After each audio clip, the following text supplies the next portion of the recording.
சிறகடிக்க ஆசை சரியில்ல டுடே எபிசோடில் நம்ம அருண் வீட்டுக்கு போகிறாங்க. அப்போ நம்ம சீதா இருந்துட்டு, "என்னங்க ஆச்சு? ஏன் ஒரு மாதிரியா இருக்கீங்க? தலையில் வேற அடிபட்டிருக்கு" அப்படின்னு சொல்லிட்டு கேட்கவும், மீனா வீட்டில் ஒரு குட்டி பையன் இருக்கான்ல, பேர் கூட கிரஷு.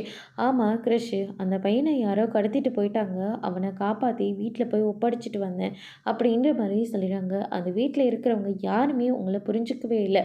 ஆனால் அந்த வீட்டுக்கு ஒன்றுனா நீங்கள் தான் முதல் ஆளாக போய் நிற்கிறீங்க. என்னைக்கு அவங்களாம் உங்களை புரிஞ்சுக்க போகிறாங்கன்னு தெரியல.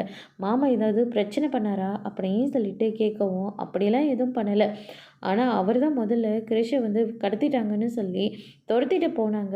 ஆனால் கடைசியில் நான் தான் கிரிஷை காப்பாற்றுற மாதிரி ஆயிடுச்சு அப்படின்னு சொல்லிட்டு நடந்த எல்லா விஷயத்தையும் சீதா கிட்டே சொல்லிடுறாங்க. மீனா இருந்துட்டு, கிரிஷை அருண் தான் காப்பாற்றிருக்காரு, ரொம்ப நன்றி அப்படின்ற மாதிரியும் சொல்லிடுறாங்க. உங்களுடைய நன்றி எங்களுக்கு ஒன்றும் தேவையில்லை. இனிமேல் நீங்கள் யாரோ நாங்கள் யாரோ. என் புருஷன் போலீஸ்காரரு, அவருடைய கடமையை அவர் கரெக்டாக செஞ்சு முடிச்சிட்டாரு. உன் புருஷன் ரவுடி, அதனால தான் ஏதாவது ஒரு பிரச்சனை உங்கள் வீட்டுக்கு மட்டும் வந்துக்கிட்டே இருக்குது அப்படின்ற மாதிரி சொல்லிடுறாங்க. இதை கேட்ட உடனே மீனா பயங்கரமாக கோவப்படுறாங்க.